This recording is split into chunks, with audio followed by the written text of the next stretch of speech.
Hello horror addicts, कैसे हैं आप सब। आप सबका मेरे चैनल लिव हॉरर पर फिर से स्वागत है। आज मैं आपके लिए फिर से एक नई कहानी लाई हूँ। जितेन एक सीधा साधा लड़का था जिसे अपने दोस्तों के साथ रहना बहुत पसंद था। वे अक्सर मौज मस्ती करते थे और अजीबोगरीब जगहों पर कैंपिंग भी करते थे, बस एक अनोखे रोमांच का अनुभव करने के लिए। और इसमें उसका साथ देने वाले थे रवि, सोहन, गिरीश और रोशन। एक रात उन्होंने एक पुरानी जगह जाने की योजना बनाई जिसके बारे में बड़े बूढ़ों का कहना था कि वहाँ बेचैन आत्माओं का वास है। कहा जाता है कि वहाँ नहीं जाना चाहिए क्योंकि वहाँ हर रोज आधी रात को रोने की आवाज़ें आती हैं। लेकिन जवानी और एडवेंचर की खोज में उन्होंने किसी की बात नहीं सुनी। जैसे ही वे अंधेरी सड़क पर चलते हैं, चारों तरफ सन्नाटा छा जाता है। आपको बस हवा के चलने और अपने कदमों की आवाज़ ही सुनाई देती है। यहाँ इतनी शांति है मानो कोई यहाँ रहता ही नहीं। रवि ने चुप्पी तोड़ते हुए कहा, हाँ, ऐसा लगता है वक्त ठहर गया हो। सोहन ने इधर उधर देखते हुए कहा था। तो गिरीश भी बोल पड़ा, डरो मत, हो सकता है वो सब सिर्फ अफवाह हो। क्या हो अगर वह सब सच हो, रोशन ने बहुत ही सीरियस टोन में कहा था। फिर वे एक दूसरे की तरफ देखकर हंसने लगे, लेकिन सबके चेहरों से साफ जाहिर था कि वे घबराए हुए थे। जब वे उस इलाके के बीचों बीच पहुंचे तो उन्हें एक पुराना घर मिला जो लगभग खत्म हो चुका था, जिसकी छत ढह गई थी और खिड़कियां ऐसी लग रही थी जैसे अंधेरे में से कोई आंख देख रही हो। चलो दोस्तों, यहीं गुजारा करते हैं रात का, ताकि कल हमारे पास सुनाने के लिए एक कहानी हो। जितेन ने घर पर नजर जमाते हुए कहा, आर यू श्योर? लगता है यहाँ कोई और रहता है, जो इंसान तो नहीं लगता। रवि ने खिड़की की तरफ देखते हुए कहा था। सोहन घर की तरफ बढ़ने लगा। डरना छोड़ो, चलो अंदर चलते हैं। वे लोग घर में दाखिल हुए। पूरा घर धूल से भरा हुआ था। छत से बड़े बड़े जाले लटक रहे थे। उन लोगों ने एक जगह चुनकर वहाँ चटाई बिछाई और खाने के डिब्बे खोल लिए। वे सब लोग बातें करते और हंसते खाते जा रहे थे, लेकिन अचानक उन्हें किसी बच्चे के रोने जैसी कोई हल्की सी आवाज़ सुनाई दी। वे सब एकदम से चुप हो गए और एक दूसरे को देखने लगे। क्या तुमने सुना? रोशन ने पूछा। जैसे बाहर से आवाज़ आई हो, गिरीश ने बाहर की तरफ इशारा करते हुए कहा। रवि ने ऊपर की ओर देखते हुए कहा, नहीं, ऐसा लगता है जैसे घर के ऊपर से आवाज़ आई हो। फिर रोना और तेज़ हो गया। यह किसी आम बच्चे की आवाज़ नहीं थी। ये बहुत ही गहरी, लंबी, दर्दनाक आवाज़ थी।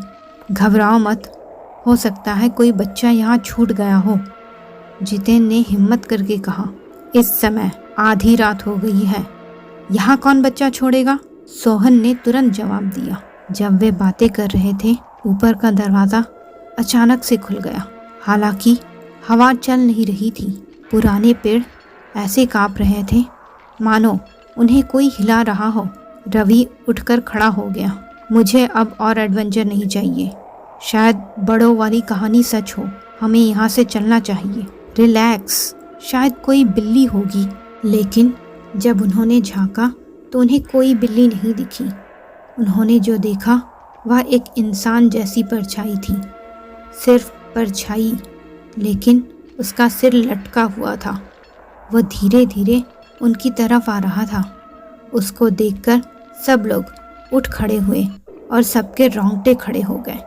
वे सब घर से बाहर भाग गए, लेकिन जब वे बाहर निकले तब भी रोना बंद नहीं हुआ, बल्कि और भी बढ़ गया। हर तरफ से आत्माओं की अलग अलग आवाज़ें एक साथ आ रही थी। ऐसा क्यों लग रहा है कि यहाँ चारों तरफ आत्माएं ही आत्माएं हैं? सोहन ने घबराते हुए कहा। जब वे उस इलाके से बाहर भाग रहे थे, जितेन ने नोटिस किया कि वे लोग कहीं नहीं जा रहे। चाहे कितने भी चक्कर लगाएं, वे उसी पुराने घर में लौट आते थे। दोस्तों, यह जगह हमें बेवकूफ़ बना रही है। ऐसा लग रहा है जैसे हम बस एक ही जगह पर गोल गोल घूम रहे हैं। हम यहाँ से कैसे निकलेंगे? रवि ने लड़खड़ाती आवाज़ में कहा। अचानक एक ठंडी हवा ने उन्हें जकड़ लिया। इसके बाद सबके कानों में एक गहरी आवाज़ गूंजी, अब तुम लोग कहीं नहीं जा सकते। वे सब ठिठुरते हुए एक दूसरे को घूर रहे थे। उनको भी अब लगने लगा था कि ये एडवेंचर उनका आखिरी एडवेंचर होने जा रहा है। तभी गिरीश बोला, भाइयों चलो प्रार्थना करते हैं। यही एक रास्ता है, जिसको जो याद है वही पढ़ते हैं। हाँ बिल्कुल सही, चलो साथ में करते हैं। सब ने एक दूसरे के हाथ पकड़ लिए और सब लोग दिल ही दिल में प्रार्थना करने लगे। ऐसा करते हुए अभी कोई 5 मिनट ही गुजरा होगा। रोना धीरे धीरे कम होता गया। आत्माओं से भरा नर्क सा माहौल धीरे धीरे शांत होता जा रहा था। एक पल में ही वे अचानक शहर के पास एक सड़क पर पहुंच गए, मानो वे कहीं गए ही ना हो। थके हुए, पसीने से तरबतर और कांपते हुए वे एक दूसरे को देखने लगे। क्या यह सच में हुआ था? मुझे तो यकीन नहीं आ रहा। सोहन ने अपनी सांसें बहाल करते हुए कहा। लगता है सपना है, पर है सच। मैं इसे कभी नहीं दोहराऊंगा, कभी नहीं। रोशन ने कान पकड़ लिए। अच्छा हुआ आत्माएं हमें नहीं ले गई, गिरीश ने बत्ती सी दिखाते हुए कहा। वे सब शांति से घर चले गए। अपने अपने घर पहुंचने तक किसी ने कुछ नहीं कहा, लेकिन तब से उनमें से हर एक को लगने लगा कि जो रोना उन्होंने सुना था वह सिर्फ कहानियाँ नहीं थी, बल्कि असली आत्माएं थीं। और आज भी जब उनको उस रात की याद आती है तो उनके कानों में धीमी धीमी रोने की आवाज़ें सुनाई देती हैं। तो मित्रों, कैसी लगी ये स्टोरी? अपनी राय कमेंट बॉक्स में ज़रूर दीजिएगा। और ऐसे ही ढेर सारी हॉरर स्टोरीज़ के लिए मेरे चैनल लिव हॉरर को सब्सक्राइब करना बिल्कुल मत भूलिएगा। धन्यवाद।